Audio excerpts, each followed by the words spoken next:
Hola, soy Charles Hodgkinson, jefe oficial ejecutivo de Input Output y he decidido hacer un video explicando qué es Bitcoin y cuál es el sentido de la industria blockchain. Este video es inspirado por el reciente tweet de J.K. Rowling, donde pidió que la industria le explique por qué debemos preocuparnos por Bitcoin.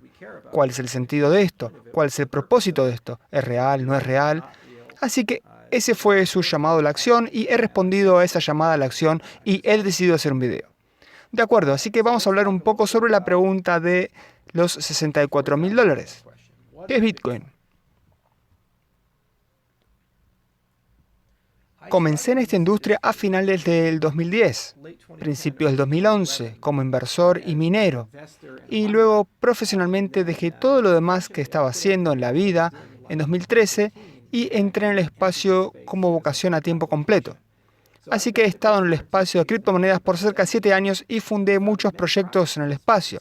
Pero empecé con Bitcoin y comencé con algo llamado el Proyecto Educación Bitcoin, y el objetivo era intentar traer a tanta gente como sea posible a nuestro ecosistema y también disipar muchos los mitos comunes: miedo, incertidumbre, desinformación, nombres falsos y cosas que han ido surgiendo. Y en 2013 ciertamente había un montón de ellos. Y desafortunadamente hoy hay más.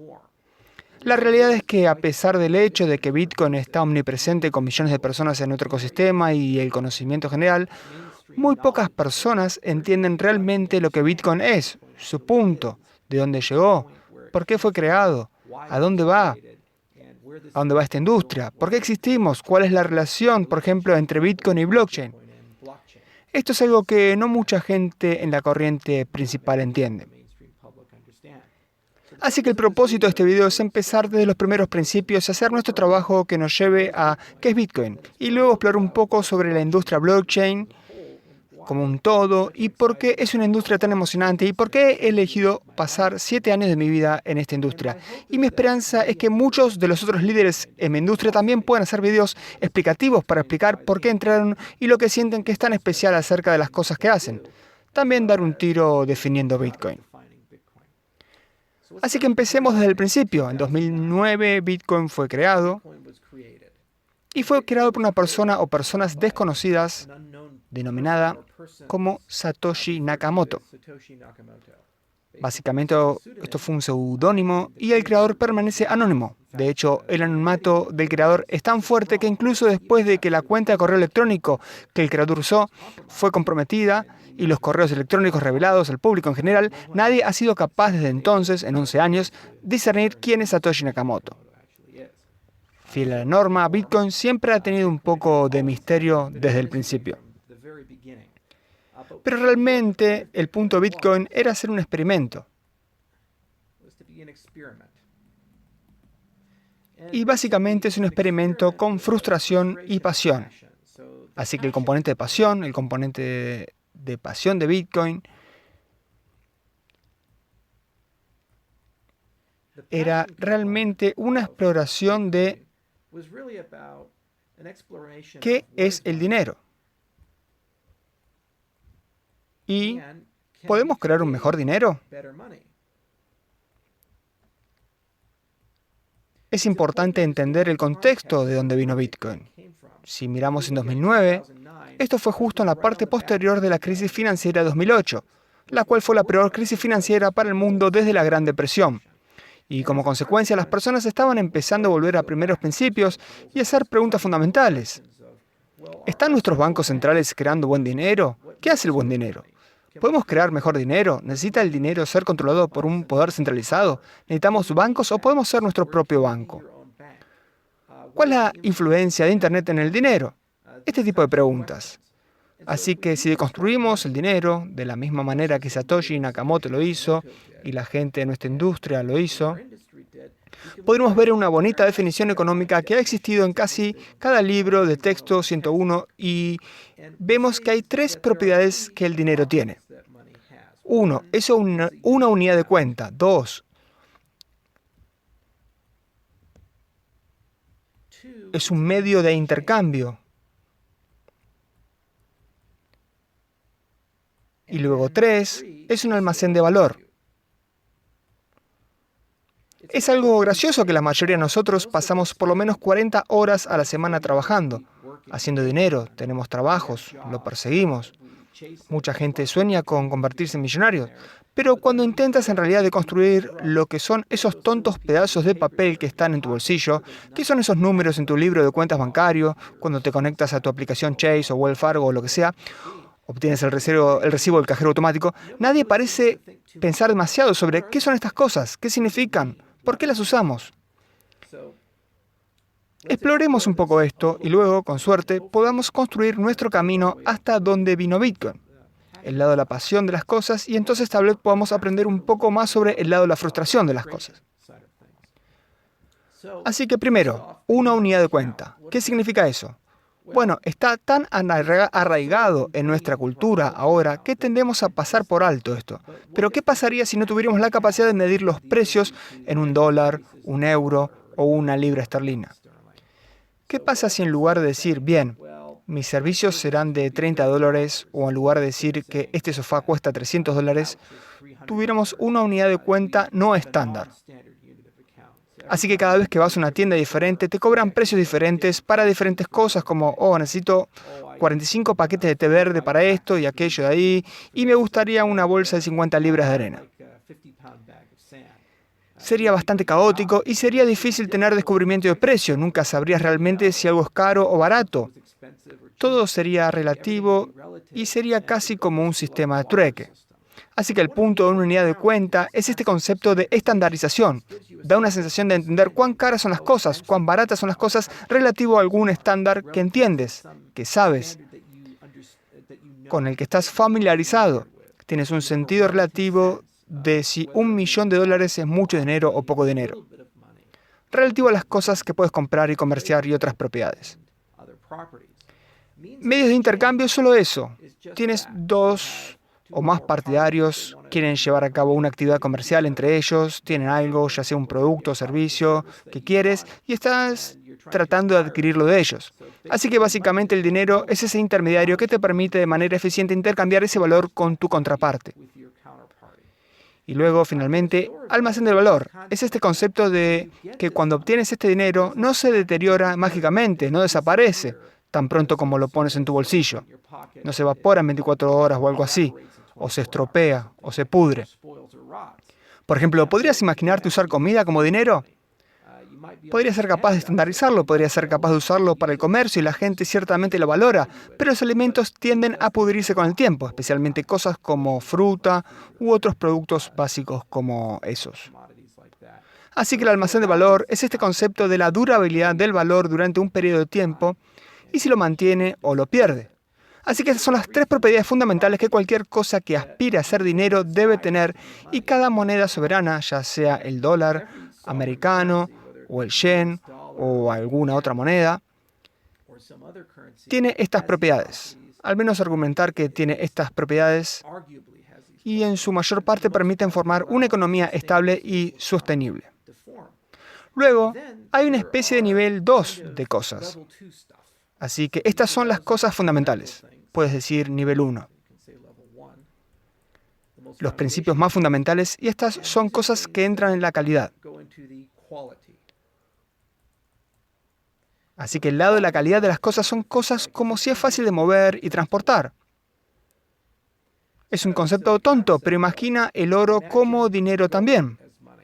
Bueno, si tienes oro como dinero, es muy pesado, es muy difícil de mover por ahí, es difícil de almacenar, invita a cierta gente a robarte, este tipo de cosas. Así que la capacidad de transporte de dinero es súper importante, especialmente cuando se habla de grandes transacciones a través de las fronteras. ¿Puedes imaginarte un sistema en el que la gente tiene que pagar en oro por cosas que ocurren a través del mar? Así que, por ejemplo, una compra de los Estados Unidos a la Unión Europea, digamos Alemania, y tienen que enviar el oro por correo a la persona y esperar a que llegue. Así que el transporte ciertamente es un enorme e importante componente. La durabilidad es otro. El buen dinero debe ser algo duradero. Por ejemplo, digamos dinero de papel. Pero ese dinero de papel, moneda, está mal impreso y con el tiempo tiende a desgastarse mucho, rápidamente, hasta el punto en que son destruidos. Consideramos eso como un no muy buen dinero. ¿O qué pasa si tu dinero se pudre o tiene otras propiedades que hacen que se deteriore rápidamente? Así que nos gustaría que el dinero sea duradero y por eso la mayoría de los sistemas monetarios comenzaron con la acuñación de monedas construyendo cosas de metal. De hecho, el metal es tan duradero que personalmente tengo monedas que se metieron durante el Imperio Romano, todavía están por aquí. Así que tiene un sentido de que puedes tener una alta durabilidad durante un largo periodo de tiempo. También hay otras cosas como la fungibilidad. Este es otro probablemente de esos términos que nunca has oído antes o no puedes recordar la definición, pero es una idea bastante simple. Básicamente no puedes distinguir o no te importa realmente distinguir entre dos unidades de la moneda. Así que si yo tengo una moneda y tú tienes una moneda y ambas dicen $1 en ella, no te importa particularmente tener una o la otra. Este no es cierto para todas las cosas. Ciertamente hay casos como por ejemplo el de monedas que han sido acuñadas incorrectamente y es una pieza de colección, o tal vez tu moneda pertenecía a alguien especial.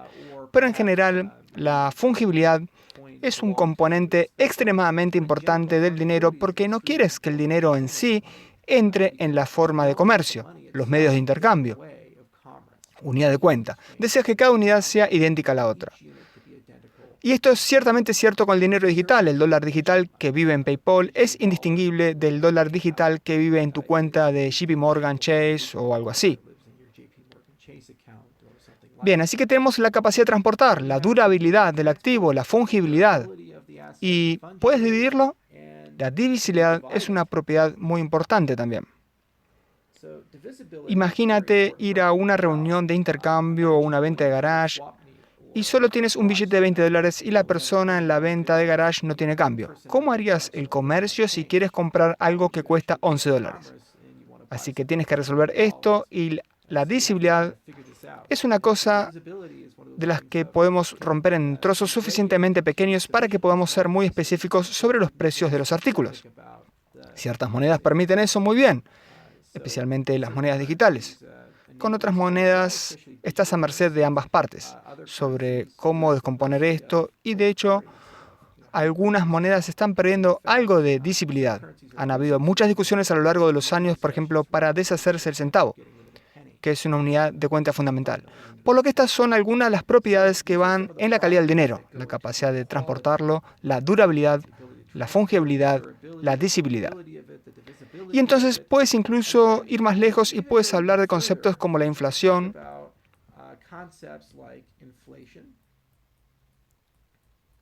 deflación,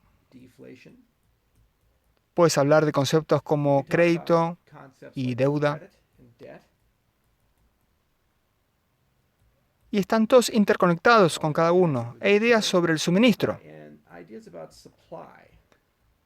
Así que incluso hoy en día, a pesar del hecho de que es el año 2020, todavía hay algunos problemas de definición cuando miras estas cosas sobre lo que es en realidad la verdadera definición de inflación o deflación. Hay una definición austríaca, una definición de economía clásica, y luego el crédito y deuda son una especie de conceptos interesantes en sí mismos.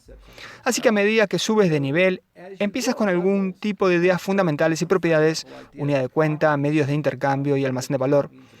Y entonces dices, bien, hay algunas cosas que nos gustaría que nuestro dinero tuviera para ser de alta calidad, y luego si tenemos dinero de alta calidad que tiene grandes propiedades, tenemos que mirar la viabilidad a largo plazo de la misma y mirar nuestra confianza en su capacidad de sostener una economía real.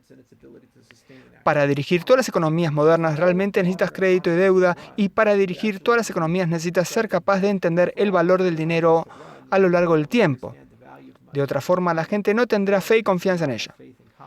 Así que esto es política monetaria básica 101 y lo que hizo Satoshi con su experimento de pasión, es decir, bien, voy a tomar un muy particular conjunto de opiniones sobre todas estas cosas y este objetivo general de estas opiniones es descentralización.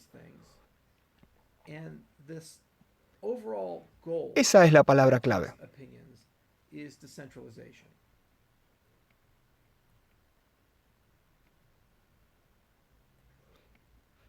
Y la descentralización desde la perspectiva de cuando realmente tratamos de hacer que estos sistemas funcionen en la práctica.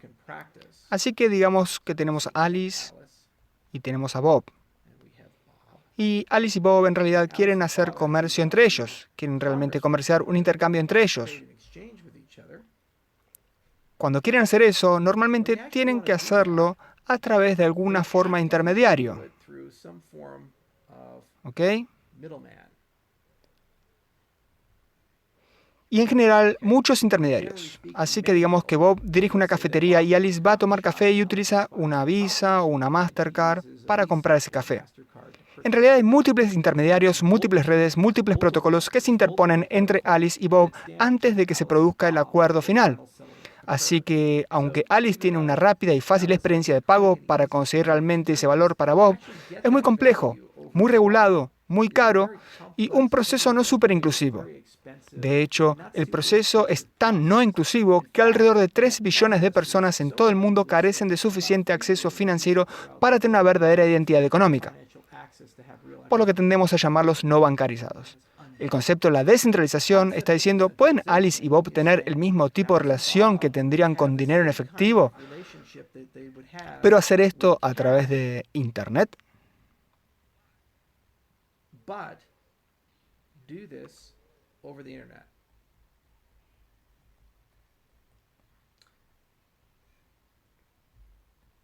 Y esta es una de las principales cuestiones, porque con el dinero en efectivo te darás cuenta que no requiere una autoridad central, no requiere intermediarios. Puedes simplemente dar directamente en la mano a alguien un billete de $20. Puedes entregar directamente a alguien una bolsa llena de monedas de 25 centavos y luego comprar algo con eso y te entregan el producto o servicio. ¿Ok? Ahora, ese dinero tiene algún tipo de metadatos detrás, hay algún tipo de infraestructura detrás. Nadie aceptaría un trozo de papel. Tiene que decir algo así como una nota de la Reserva Federal o emitido por el Banco de Inglaterra, y por eso confías en la credibilidad de eso. Así que realmente hay 2 pasos en este proceso. Uno es cómo se construye un dinero en línea que no requiere autoridad central. Bien.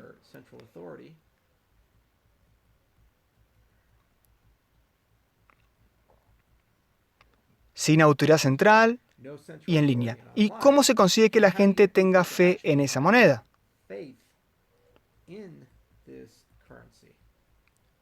Y esas son 2 cosas completamente diferentes.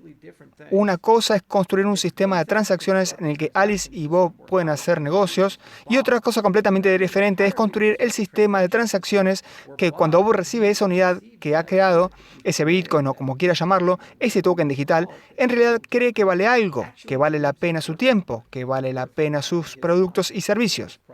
Así que esto era la esencia del experimento de Bitcoin. ¿Podemos crear una moneda en línea? Podemos crear algún tipo de unidad de cuenta en línea, algún tipo de dinero prototipo en línea si quieres, que tenga un montón de propiedades realmente geniales sobre ella, que replica la utilidad y la función del dinero en efectivo, pero no requiere un banco central emisor. Un banco central, la Reserva Federal o el Banco de Inglaterra. Pero todavía la gente lo aceptaría para los productos y servicios. ¿Querría Bob usar ese dinero? Esto fue un infierno de experimento para llevar a cabo. Requirió la invención de un montón de tecnología realmente única. Por ejemplo, prueba de trabajo, blockchain y una aplicación muy inteligente de criptografía. Pero en su núcleo fue un experimento de pasión y frustración. La pasión fue, ¿podemos crear este nuevo tipo de dinero que sigue el concepto de descentralización? ¿Permite a Alice y Bob tener una relación directa con cada uno? Nos deshacemos de cualquier autoridad central, está en línea por defecto, y de alguna forma se construye de una manera que la gente tiene suficiente fe en que va a estar cerca, va a funcionar, no puede ser hackeado y no requiere que una autoridad central le dé credibilidad. El componente de frustración era que los sistemas monetarios que tenemos hoy en día no funcionan tan bien para nosotros. Históricamente, todas las monedas fiduciarias tienden a eventualmente deteriorarse y colapsar debido a las tentaciones políticas y la moral, a degradarlas por ganancias a corto plazo a expensas de ganancias a largo plazo. Por ejemplo, los países de Venezuela, Argentina, Zimbabue. Hay muchos casos de hiperinflación, había uno en Hungría a través de los años, y mucha gente está un poco preocupada por la enorme cantidad de expansión monetaria que hemos visto en los últimos 15 años, en particular como una consecuencia directa de la crisis financiera de 2008 y la más reciente financiación de COVID que ha ocurrido. 6 trillones de dólares, quizás ahora 9 trillones en los Estados Unidos y ciertamente más a lo largo del resto del mundo. Así que la frustración estaba diciendo, ¿podemos sacar a la gente de este proceso para que podamos tener un poco más de predicción objetiva?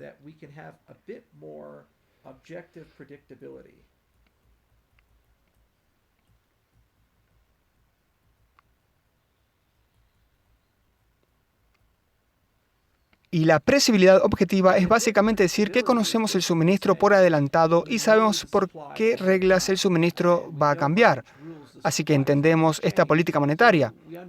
Entendemos que no va a haber cambios dramáticos en los aspectos de la calidad del sistema. Entendemos lo que los términos y condiciones son por adelantado. No hay ningún acuerdo de licencia de usuario final oculto. No hay burócrata que pueda despertar en el lado equivocado de la cama el martes y luego de repente decir, vamos a aumentar masivamente el suministro, lo haremos para ayudarme a ganar una elección o algo así. Así que ese fue el componente de frustración y ciertamente muchos de nosotros vivimos en ese mundo. De modo que eso en esencia es donde Bitcoin comenzó. Comenzó en 2009, una especie de idea de dinero y dijo, hey, vamos a tener algo de pasión sobre ello y esa pasión va a tener una filosofía detrás de ella de descentralizar todo lo que se pueda. Y por descentralización queremos decir que la gente puede hacer negocios individualmente con cada uno de los otros sin ningún intermediario requerido y pueden hacerlo de forma nativa en línea. No se requiere una autoridad central para que esas transacciones funcionen. Y van a tener tanta fe en ello que el sistema será sustentable y también valioso.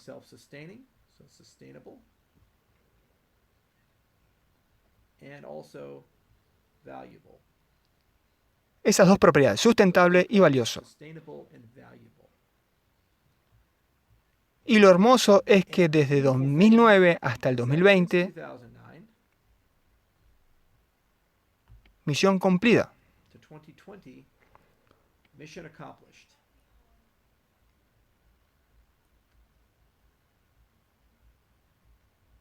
No solo que Bitcoin ha crecido desde una muy pequeña red que era inestable e insostenible, ha crecido hasta un punto donde se ha convertido en una red de escala global con un valor de más de 100 billones de dólares y puedes literalmente comprar prácticamente lo que quieras y conseguirás cualquier servicio que quieres usando Bitcoin.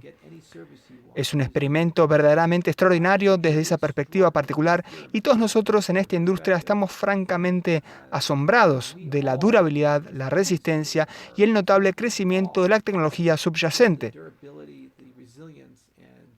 Hay muy pocos ejemplos en la historia de la humanidad donde algo haya pasado de un pequeño grupo de personas a millones y millones de usuarios en todos los países del mundo y tener un impacto tan generalizado en la legislación y la reglamentación y la innovación de una industria como Bitcoin.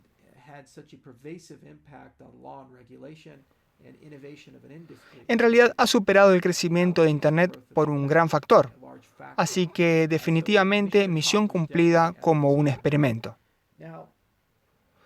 Ahora, el corazón de Bitcoin, lo que hace que Bitcoin funcione, es realmente esta idea de una blockchain.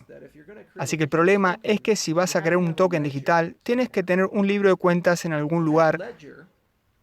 Y ese libro de cuentas, básicamente una especie de base de datos. Es un tipo de base de datos muy especial, almacena historia. Es una base de datos, de hechos.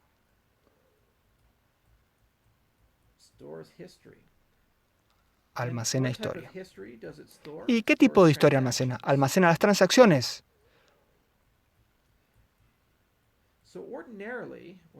De manera que normalmente cuando tienes Alice y Bob y quieren hacer negocios con cada uno en línea, van a usar un intermediario como PayPal o algo así. Y hay un montón de cosas que entran en esa transacción incluso antes de que ocurra. Alice tiene que probar que ella realmente tiene ese crédito que ella afirma que tiene, con el que quiere pagarle a Bob. Y tiene que haber alguna especie de dirección, una especie de manera de enviar ese valor a Bob. ¿Ok? Así que todo el punto de los intermediarios como PayPal u otros procesadores de pagos, servicios de negocio de dinero, es básicamente actuar como un apoderado para clasificar todas estas cosas. Pero en el momento en que te deshaces de ellos, los sacas de este proceso, como que quedas con este tema de cómo Alice prueba que tiene el dinero que ella afirma que tiene. ¿Y cómo es que ella en realidad se lo envía a Bob? Y luego, ¿cómo sabe Bob cuando realmente lo recibe? Cuando está en su cuenta, que no se lo pueden quitar. Este tipo de cosas. Así que, ¿a dónde va Bob y en quién confía? Y ese era un problema tremendamente difícil, y este es el centro de innovación de Bitcoin. Fue construir un sistema en 2009, básicamente una blockchain para resolver este problema. Así que, sucintamente, una blockchain es simplemente un libro contable y almacena transacciones. Y esas transacciones te permiten verificar, que cualquiera verifique, Bob o cualquier otro, afirmaciones, como que tengo tantas unidades de Bitcoin. Así que tengo 2 Bitcoin, por ejemplo. Si digo eso, Bob puede realmente comprobar eso. Se trata de una propiedad llamada responsabilidad inclusiva.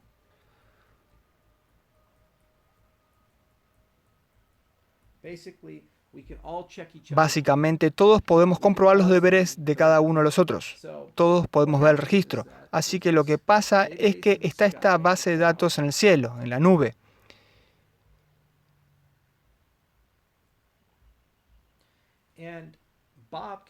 Y Bob puede mirarla. Y si Alice está tratando de enviarle la transacción a él, es capaz de decir que sí, en realidad son 2 Bitcoin. Existen.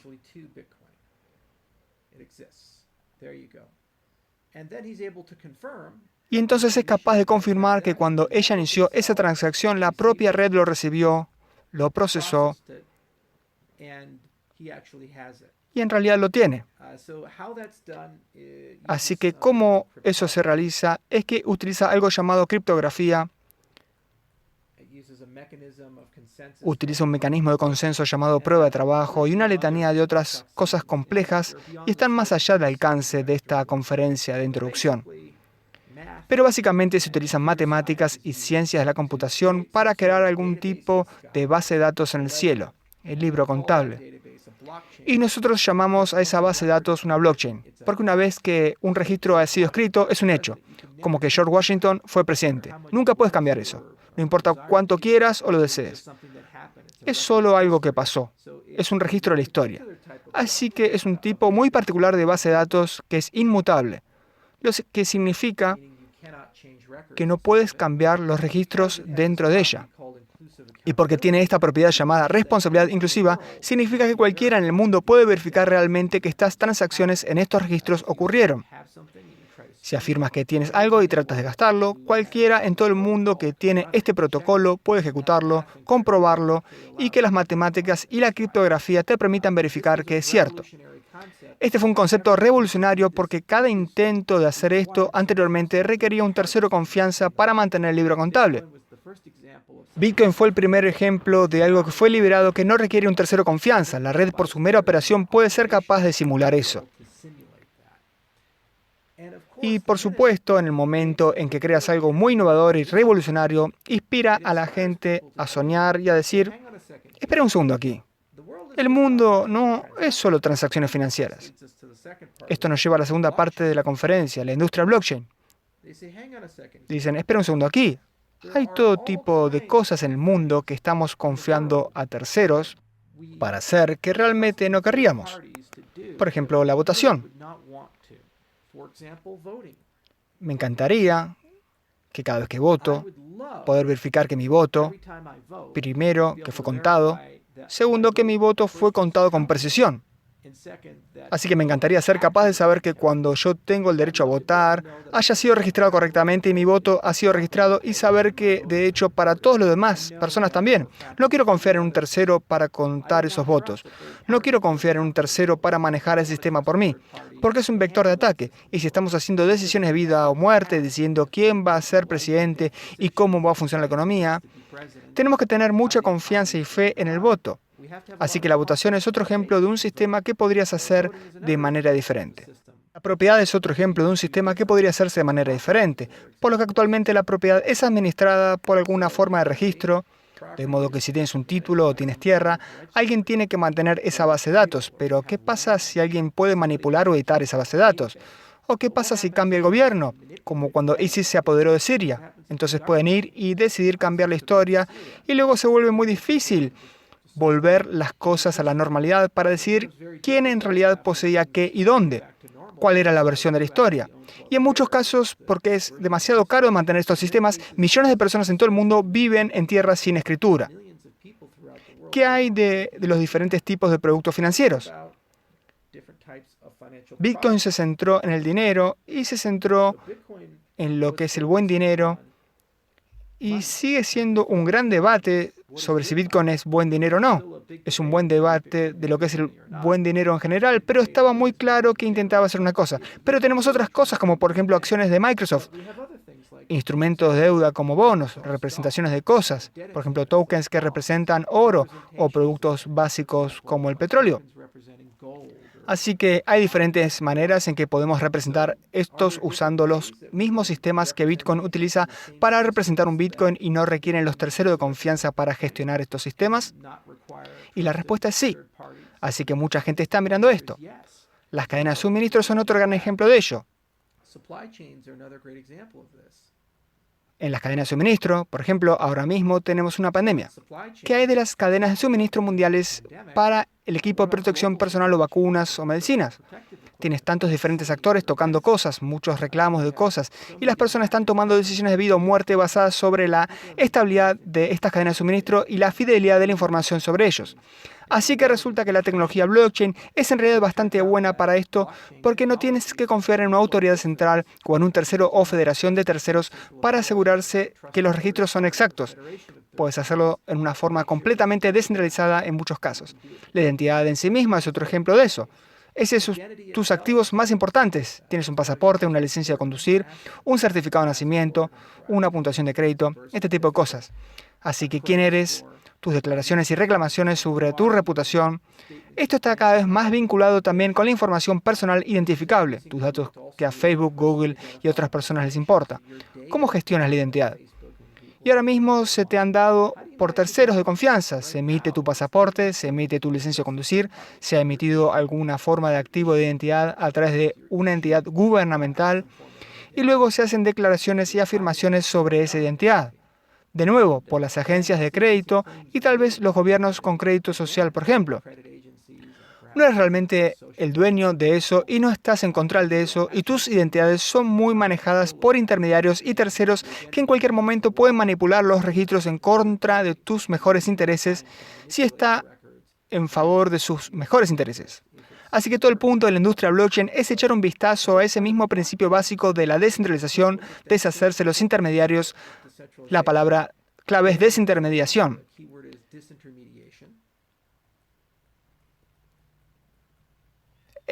Introduciendo la responsabilidad inclusiva a todos estos temas diferentes.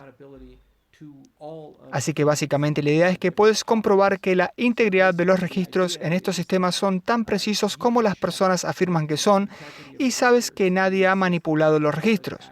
Tienen un sello de tiempo, son inmutables, son auditables y estas son propiedades súper importantes y hay docenas de otras. Así que, como con todos los grandes experimentos, Bitcoin básicamente lanzó todo un movimiento de millones de personas y en un muy corto periodo de tiempo, de 2009 a 2020, hemos visto una conversación global sobre qué hace el buen dinero y que nuestro dinero privado es posible y entonces el corazón subyacente del sistema inspiró a muchos tecnólogos y empresarios a lanzar una nueva industria llamada la industria blockchain y empezar a construir todo tipo de protocolos y nuevas ideas geniales para revolucionar la forma en que la sociedad y el comercio funcionan. Así que de muchas maneras, este es uno de los experimentos humanos más significativos alguna vez conducidos porque a medida que entramos al siglo XXI, se está haciendo cada vez más claro que la globalización va a cambiar fundamentalmente la forma en que la totalidad del mundo opera. Nos estamos moviendo de estados-nación, nos estamos moviendo de economías de silos a economías que están profundamente interconectadas e intrínsecamente transnacionales y de muchas maneras nuestras leyes, cómo vivimos, cómo comerciamos, cómo pensamos, están interconectados a los asuntos de otros estados como lo están con nuestro propio patio trasero. Así que solo la etiqueta, el paquete, el envase, lo que va en tu comida, podría en última instancia ser determinado por los acuerdos transnacionales por otras personas en países en los que nunca has estado o te has encontrado. Y dado que vivimos en un mundo como ese, está esta meta pregunta realmente difícil de responder, que es ¿quién está a cargo?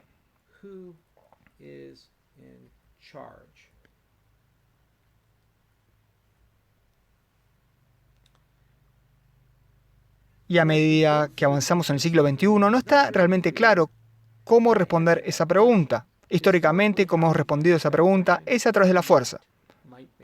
La fuerza hace el derecho. Un imperio se formará subyugando a todos los demás y entonces el imperio estandarizará todo y luego seguimos la convención y el consenso y entonces eso es todo. Pero a medida que avanzamos hacia un mundo global donde realmente no queremos tener una guerra mundial y el poder centralizado en torno a una autoridad, estamos tratando de gestionar, por primera vez en la historia de la humanidad, una forma de hacer esto sin fuerza. Una forma de hacer esto a través de la diplomacia, la razón y el comercio. Y el problema es que se trata de una ciencia inexacta, y por desgracia, los mejores ángeles de nuestra naturaleza a veces son consumidos por los peores ángeles, los peores demonios de nuestra naturaleza. El punto entero de la industria blockchain es básicamente la regulación de confianza, la idea de que la gente tiene que trabajar junta.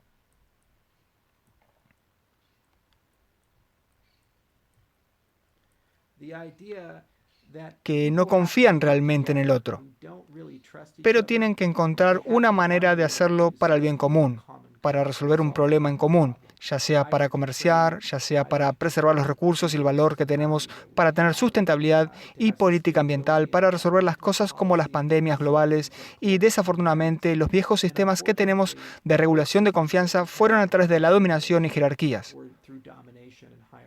Todo el punto de la industria blockchain es decir que nosotros podemos lograr la regulación de la confianza respondiendo a esta pregunta de ¿quién está a cargo? Diciendo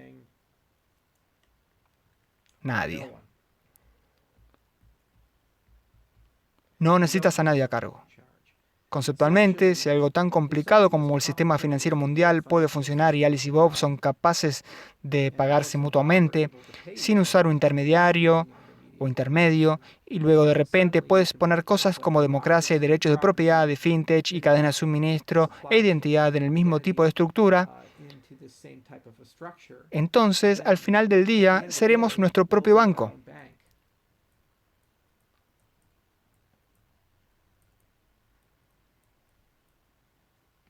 Somos autosoberanos, estamos a cargo de nuestro propio futuro y tendremos mucho mejores formas de interactuar con los mercados globales, con los términos y condiciones al frente, y tendrás inmutabilidad y previsibilidad en la forma en que las reglas corren. No hay realmente ninguna diferencia en decir que nos gustaría que nuestro dinero fuera objetivo y predecible, de decir que nos gustaría que nuestra democracia, nuestra regulación de comercio sea objetiva y predecible, que la forma en que financiamos las cosas sea objetiva y predecible.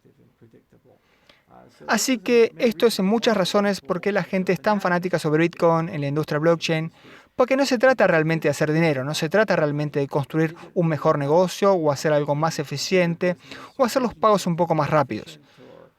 Si lo fuera, ciertamente hay un montón de gente en la industria, pero solo sería un trabajo para ellos. Esto es más sobre responder a esta pregunta fundamental de ¿quién está a cargo del siglo XXI? Y nos queda una de las dos respuestas. O bien va a ser un grupo transnacional de personas que nadie sabe mucho, que no elegimos y solo tenemos que aceptar los edictos y los mandatos que han hecho, al igual que la totalidad de la historia humana. Siempre han habido reyes, papas, emperadores y gobernadores que lo han hecho. O podemos intentar algo fundamentalmente diferente que nunca ha funcionado realmente antes, pero ahora lo tenemos como consecuencia de la tecnología e Internet, donde puedes tratar de construir un mundo donde nadie está a cargo. Eso es lo que se trata la industria blockchain en su corazón, regulación de confianza para que podamos construir sistemas donde nadie está a cargo y esos sistemas tienen responsabilidad inclusiva, lo que significa que todos podemos verificar que está funcionando correctamente.